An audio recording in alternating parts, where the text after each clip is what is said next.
All right. What's going on, everybody? I wanted to come on here today and talk about autotune. Okay. Now, the reason why I played that clip is because I want to talk about using autotune in a tasteful way, right? Meaning that using it to uplift a performance that's already great and basically just remove any flaws that could be present there, right? I'm not talking about using autotune as an effect,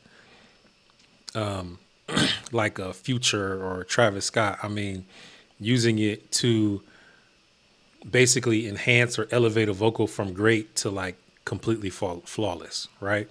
So the reason why I played that clip is because I personally worked on that performance, right? I recorded and comped and edited and lightly tuned that vocal, right? That was her singing at the Super Bowl. I think that was Super Bowl 40 or something. I can't remember which one it was, but yeah, so I was her playback engineer. But as her playback engineer, I also helped with pre-recorded shows. So let me explain something just to like, this is a channel for engineers and producers. And so as an engineer, you need to understand like opportunities that are out there for you. And a lot of people don't really know that this exists because you think that when you turn on TV and you see somebody singing, you think that's actually them singing live, which I would say at this point in time, 98 to 99% of the time, that's not the case, right? Now, don't misunderstand what I'm saying, right? This is not a Milli Vanilli like situation, right? What you're hearing is actually the artist in this case, right? It's actually her singing, it's actually her playing. But what we do is we pre-record the performance so that the engineers who are mixing it for broadcast, meaning the broadcast mix is what you're hearing through your TV. The engineer that's mixing it has more control because if you look at, like, let's just say, let me just find a little piece, a little clip.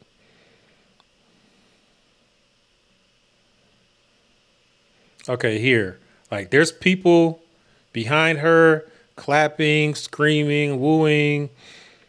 The wind is blowing. There's all kind of elements where they're outside, right? So there's all kind of stuff going on that as an engineer, we can't control. And as you know, mixing is all about control. And so pre-recording the performance gives the engineer more control for what ends up in the broadcast mix. Now, she's really singing here, right? She's not lip singing. She's really singing. She's really playing. And so when we pre-record, the engineer has the option to use either or. If what she's doing is fine, then great. There's not wind blowing in her microphone and people, chattering behind her. Okay, fine. Yeah, we can use that. But if not, we have the pre-recorded version that we can always use for broadcast, right? And so that's what it is. And a lot of people just don't even know that that's the thing. Even as a playback engineer, most playback engineers might not be involved in something like that if you don't have that skill set. My skill set is as a studio engineer first and a producer first. And so when I go into that role, I take all that with me. And so I might be messing up the game for playback engineers. I don't know who don't know how to do that stuff because I might be elevating the expectation of like, what our artists might expect from their playback guy. But, okay, so let's get to the point of the video, right? Now, obviously, like autotune is always a sensitive subject. I've gotten sessions from people from for like really popular songs, really popular artists, and got the raw files and like heard the vocal without the tune on it. And I was dinner like, I should call them up and like, I should hold this for ransom. Like, yo, send me 100,000 right now, or I'm gonna post this online. I'm gonna post your raw vocals online. I'm gonna end your career. I would never do that, but it's still funny. So I decided to use myself. This is a song that I wrote and sang. And so I'll use myself as an example. I'm going to show you my method of how I tune vocals to get like a natural sounding, a natural sound that doesn't sound auto-tuned, right? That's still heavily tuned, right? I'm not a singer. I'm a studio wizard. And so I can do anything in the studio. But I'm not like a naturally gifted, singer like somebody like her, right? Okay, so I'm gonna play the raw vocals first with nothing on it. All my dreams just memories from the past. Life is moving so fast. Hold on, make it last.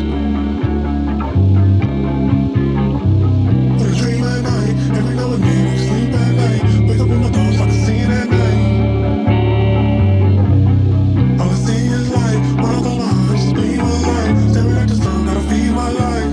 I am light. Okay, great. I'm actually gonna mute this just so we can hear it a little clearer.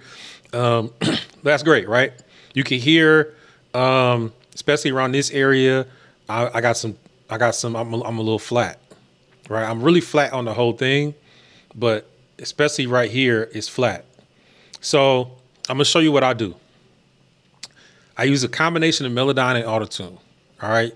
Whatever kind, honestly, it doesn't really matter what kind you use, right? I'm actually using the Logic stock pitch corrector here, and that's what I'm going to use.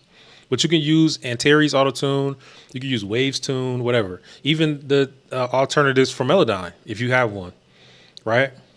So all Melodyne does is it lets you take individual notes and literally adjust them to where you want them to go. So like for anybody who have never used Melodyne, this is how it works. All my dreams just memories. Okay, so I can take this note and literally,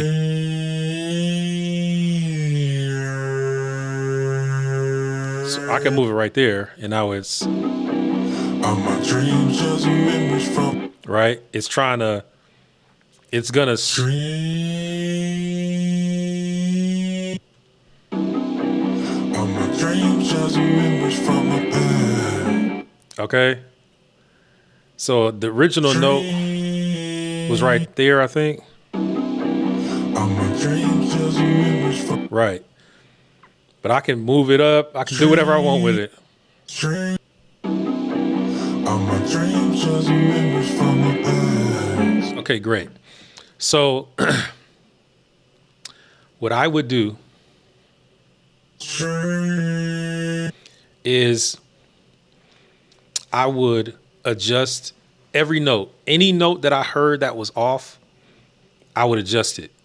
I will get it on right where it needs to be, right? As much as possible. Now, depending on what version of Melodyne you have will determine like how much you can do. Because you see these little lines here? These lines here mean this is like vibrato or a shift in a, maybe you said one word, but with two different notes. You might say, I love you. You know what I'm saying? So that love is going to be two different notes. So that's why this line is kind of signifying that the note started here on D sharp, but went up at some point to E halfway through, right? And then went back down. So that's just kind of showing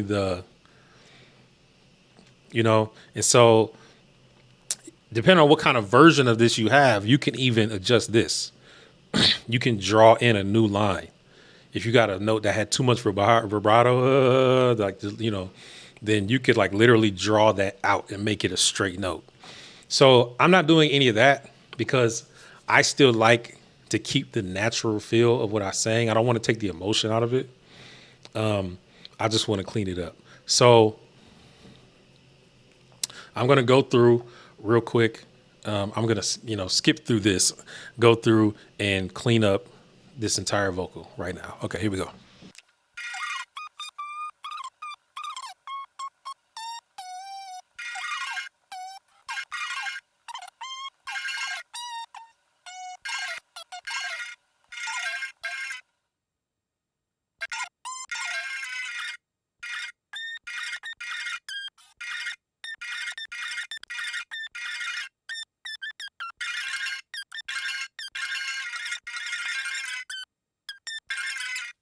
Okay, great. Now, all I'm doing is holding Option and then just dragging it, clicking and dragging it. That way I can move it as incrementally as I want to. If you just click it and move it, it's gonna move it one whole note at a time. But if you hold Option, I can just move it freely. So I can find the exact right note, right pitch. Okay, so once I do that, and that's not perfect, but it's close enough for this example. I'm gonna go to my auto-tune. This is the key that I'm in G. I'm gonna set it all the way to 0, right? And then I'm gonna play it again. All my dreams just memories from the past. Life's moving so fast. Hold on, make it last. Right. And so what that's gonna do is it's going to show where the melodyne is wrong. So like you just heard that note on the very end right there. Hold on, make it last.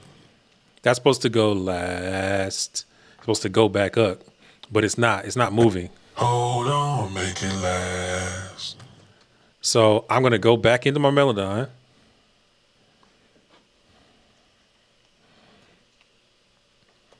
Last. Hold on, make it last. And I'm going to adjust this note. Make it last. Hold on, make it last. There you go. And so turning the auto-tune all the way up is turning the auto-tune up is gonna tell what's really going on. It's gonna show you how accurate your melodyne was. And so then you can use that to go back and adjust the melodyne wherever it needs to be adjusted. And then from there, you just adjust your auto-tune to sound more natural. Right now, you can still hear the effect. All my dreams just memories from my past. Right? Even right there, that's one. So we can go in and fix that one too. Why not? All my dreams just memories from my past.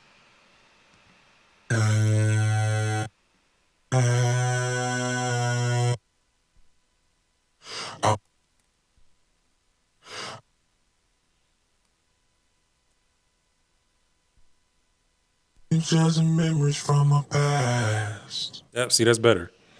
Okay, so you see how you use Melodyne and Autotune in tandem, right? To get the notes perfect. And then from there, you just take the Autotune and you adjust it to your liking, right? Now, for me, for this style of song, and like I might leave it all the way at 0 because I like how it sounds, right? But you could, pull it back a little bit and just see. All my dreams just memories from my past. That still sounds toony. All my dreams just memories from my past. Yeah, that's a little bit better. And you kind of just, it takes some tweaking. It is very tedious. I'm not going to lie. To get it perfect, it is very tedious. You're going to have to spend some time on it, but the end result is going to be worth it, right? Now, this is like specifically for, I would never have to do this with a singer like her because her performances already sound great.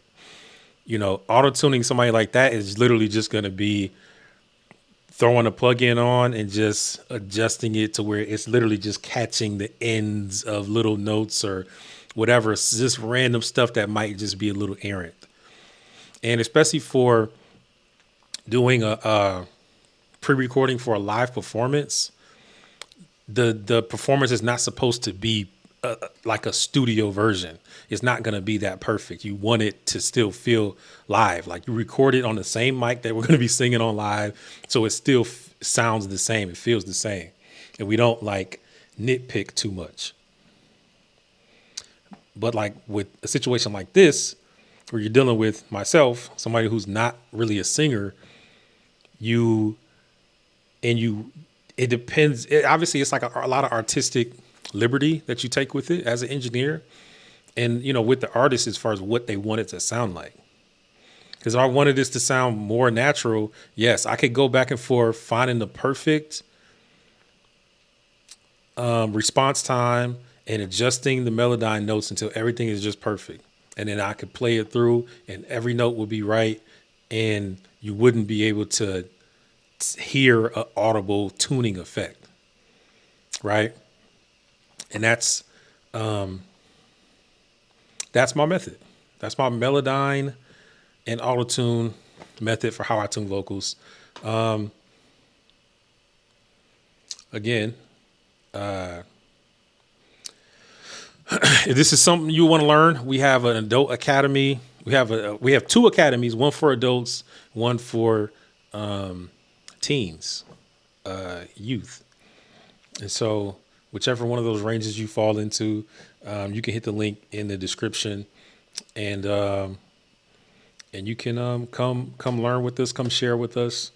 And otherwise, I'm always just here. You can send me a comment or message on YouTube, or even look us up on our other channels. If you just got a question about something, I'm always checking my DMs and stuff. And I have producers every now and then that just hit me up and ask me stuff. And, I'm an open book. Like, my vision for like even doing this is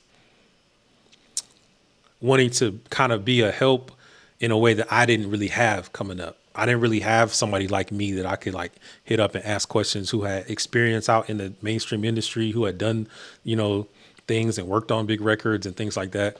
And been in those environments, who I could just chop it up with and ask questions. So anytime somebody reaches out, I answer. I'm not like that. So yeah, I'm here to help. And aside from that, I'll see you in the academy when you join. And all right, y'all enjoy your day. Peace.